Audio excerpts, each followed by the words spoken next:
there. Welcome to another episode of Knittings and Sewings. This is episode 8. For those of you who are new here, welcome to my channel. This is the place where we talk about knitting, sewing, weaving, spinning, all kinds of different things, and even occasionally natural dyeing. Today I'm going to be showing you my Queen Anne's lace tunic, which is what I'm wearing. This is a garment. I'm going to stand up so you can see the bottom of it. It's got some little unique little tips on the bottom, an unusual hem that I wanted to make a little kind of whimsical, kind of like a whimsical woodland creature. So at the time that I first started making this garment, it actually started as an exploration I was doing in natural dyeing.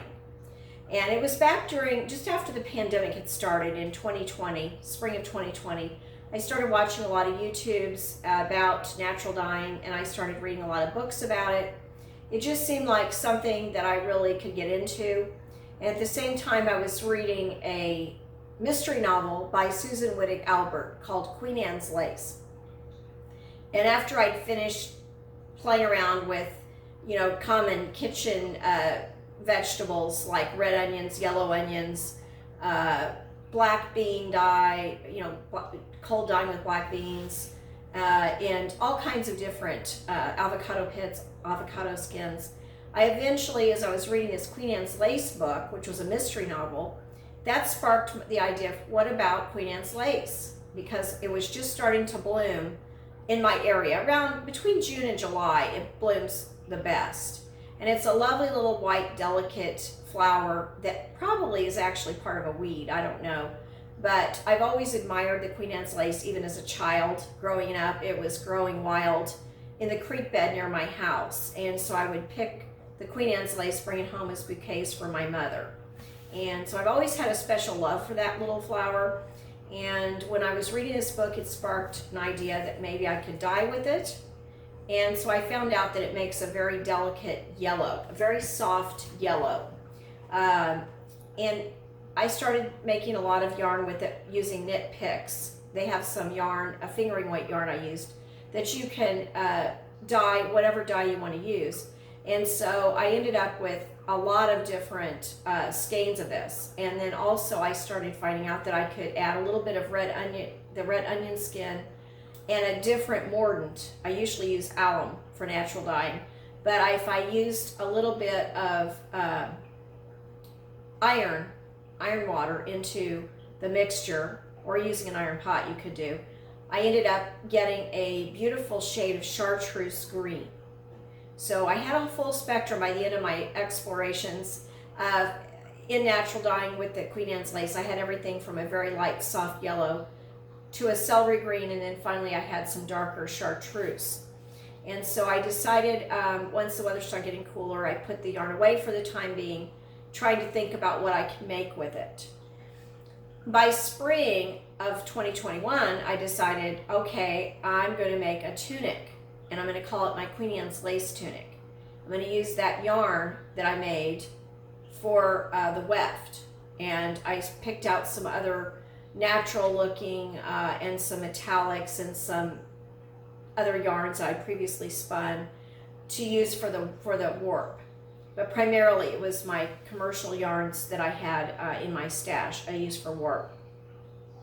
I'll show a picture here in a moment of both the warp, and then on the loom you can see a picture of the fabric that developed on the loom. Right after that, after finishing the garment, I sewed it. I designed it. Oh, one more step. I designed it using Millie, my mannequin. I use Millie a lot to not only display my garments, but also I design on the mannequin. Sometimes I literally just cut my fabric and put it right on the mannequin and pin different pieces, deciding on how it will be sewn. I very often have done that. But in this case, I didn't want, since I made this fabric I was really proud of, I didn't want to waste it, so I first designed by cutting around a tank top that I had on some Pellon pattern making paper, and then eventually I transferred it over to a sheet. I think I have a picture here I can insert of the sheet that I cut the fabric into to use as my pattern pieces. So this is the mannequin I used. Right now Millie is wearing a jeans jacket and the hand-painted warp tencel scarf that I showed in the last episode.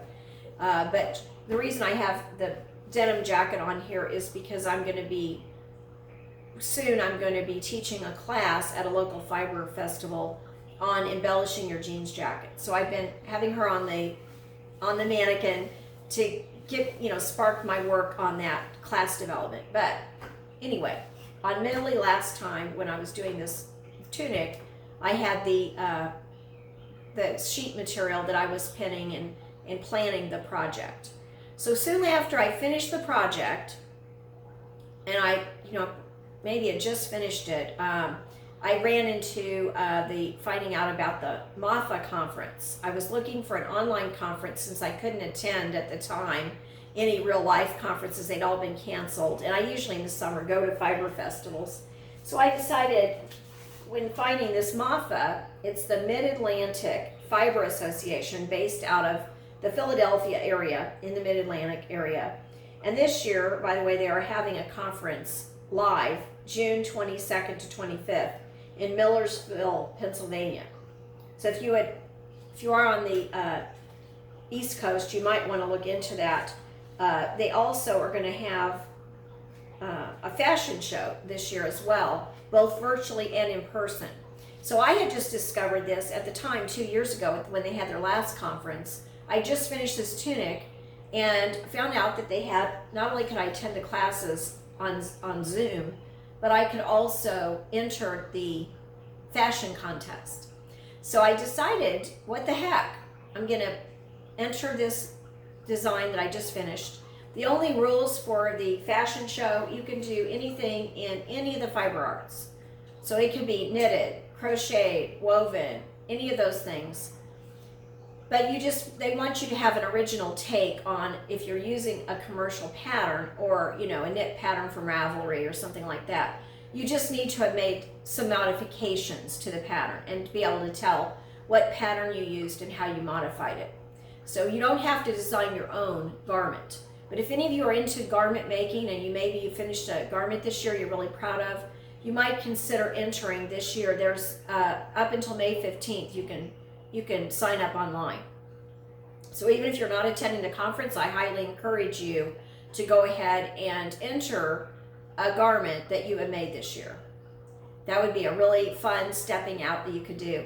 And what I did too was have to make a video. Since it was virtual, I had to make a video of me modeling this tunic. So I'm going to insert here my little entry that I made 2 years ago for the MAFA contest.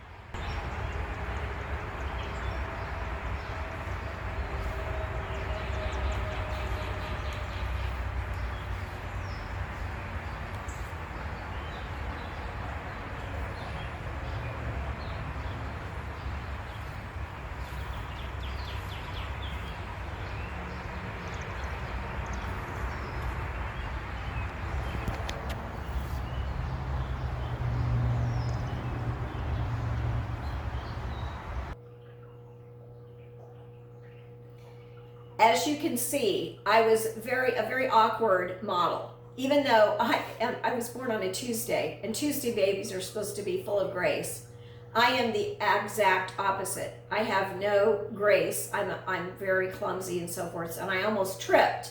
I don't know if you noticed that. That was the best video of the lot that we made. But I almost tripped there, and I managed to save myself from tripping. But it was very awkward for me to do that, but I still enjoyed it. And so all I do is encourage you this spring to try something different, step out in some way, whether it's attending a conference or just participating in your local guild or knitting group or whatever it is that you can do. Do something to grow. Try a new technique maybe. Do something to grow this spring, because spring is the time of new ideas and new growth. Now I'm going to next have a segment that I filmed a couple of nights ago out on my deck. Now that the spring weather is fully sprung, I am getting out on my deck and doing more and more crafting out there and really enjoying the chance of being outside. So I will apologize in advance for the street noise because our trees are not fully bloomed yet, or fully fleshed out. There is some street noise that you can hear in the background. So if that bothers you, feel free to turn it off, but I would hope that you would at least check it out and stick with me if you can. Well, I'm out on a very pleasant April evening on my deck, able to do a little bit of spinning in the early evening. It's starting to get dark, so I may not be able to continue much longer. And right now, what I'm working on is spinning my VanGogh, what I call my VanGogh yarn. It's this beautiful Paradise Fibers combination of dark midnight blue with light blue and shades of brilliant yellow. I'm really enjoying this colorway. It was my December kit. We're finally getting spring, and it's getting a little bit late, so I can't continue much longer or I'll be in the dark, but I thought I would just show you what I'm working on right now and find out, are you yet doing any crafting outside? Have you been able to do any rigid heddle weaving or spinning or knitting, crochet, or anything else outside yet? If you haven't yet, I highly encourage you to do it. It's so calming and restful after a hard day's work for me to come out here and spin. It's just been really pleasant. And I'm soon going to be able to get out my fleece, the fleece that I purchased last spring that I had started prepping. Doing it outside is so much better. I've already washed that fleece, but being able to sit outside to card it and comb it and clean it and get out the veggie matter, put it on my hackle, and then spin it outside is just a really, really meditative process. I really enjoy it. So I can't wait to get started doing that.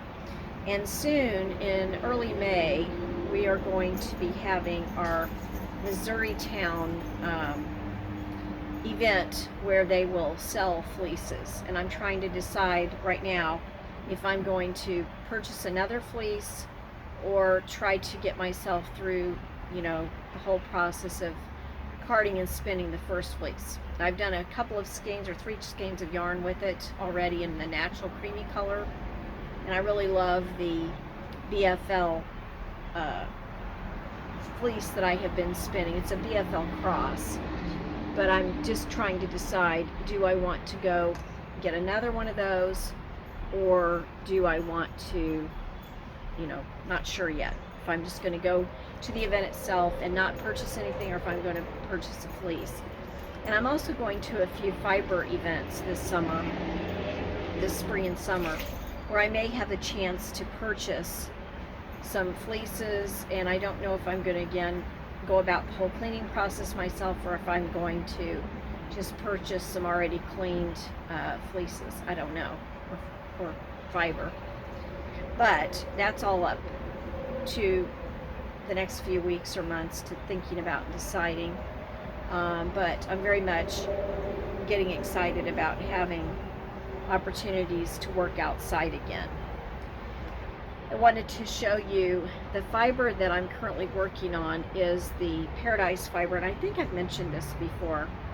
When I used to subscribe to the club, I've stopped for a few months to be able to catch up, because I do have this one in particular I really want to finish working on, but it is one that was part of the Starry Night VanGogh.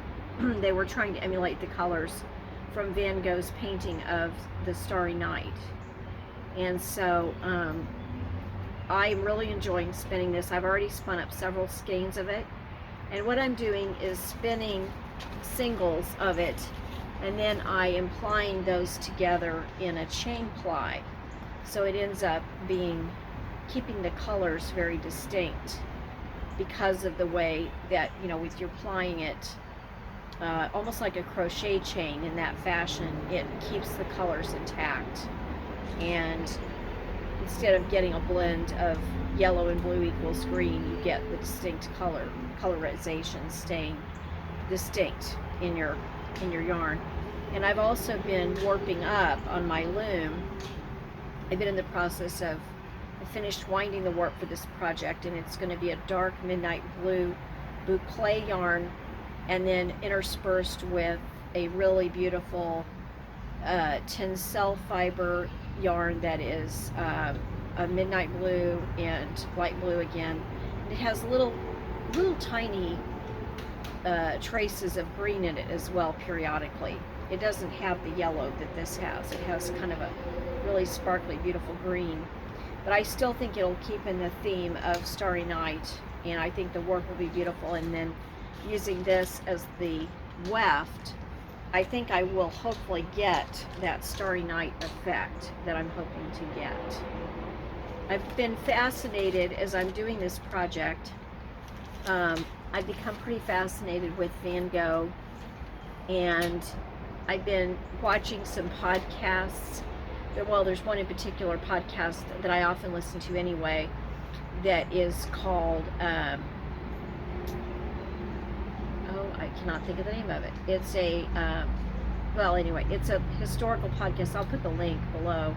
But there is one podcast that they talk about VanGogh specifically, and talk kind of a biography of him. It's called A Small History Of. I knew if I let it go, I'd remember it. It's called A Small History Of, and I will provide a link. But they have all kinds of different fascinating bits of history in that podcast, and on each episode they cover a different historical event or person. And in this case, the one on VanGogh is just so moving. I really got a new perspective on VanGogh and his mental illness that he suffered so greatly. Just learning a kind of a fuller picture of what he went through, and the fact that I didn't realize he produced the great majority of his artwork in just the last few years of his life while he was in an asylum. And so he had just a very big struggle, and so did everyone in his family, in dealing with his mental illness at a time when mental illness wasn't easily addressed, nor were a lot of health conditions in general. But they just really didn't know what to do with poor VanGogh, and he went through a lot of trial and tribulation in his life. And he did have a very supportive brother, and actually a family that tried to help him as much as they could. But it was fascinating to hear his whole story. And then also they pointed out in the little insert that they gave us with this kit, they talked about that there is a Doctor Who episode that is actually season 10, episode 5. Let me check on that. I think it's season 10, episode 5. Oh, wrong. It's season 5, episode 10. Season 5, episode 10 of Doctor Who, in which the Doctor and Amy travel back in time to rescue Vincent van Gogh and face an invisible monster that only the painter can see. The riveting episode is sure to inspire and delight. It really was wonderful. This is the Starry Night VanGogh yarn that will be used in the weft for this project. That's the threads that are going across. And then for the warp, we are using these two threads. The darker blue clay yarn is almost midnight blue. And then we have in this tencel, we have some blues and greens. And what it's going to be ending up with is, this is the warp. And like I said, I just have a little bit more to thread through the reed. And then we'll be ready next time soon to be going through the heddles in the back. But this is the painting, the Starry Night painting by Vincent van Gogh, that I am using as inspiration for this vest project. And so we're trying to incorporate all of these colors, hopefully when they're all put together as fabric it will end up, you know, kind of resembling the colors that are used in the Starry Night Van Gogh painting. So that's a wrap for episode 8. Hopefully you'll join us again next time for episode 9. But in the meantime, over the next few weeks, enjoy what you're making and wear what you make. Bye, everybody.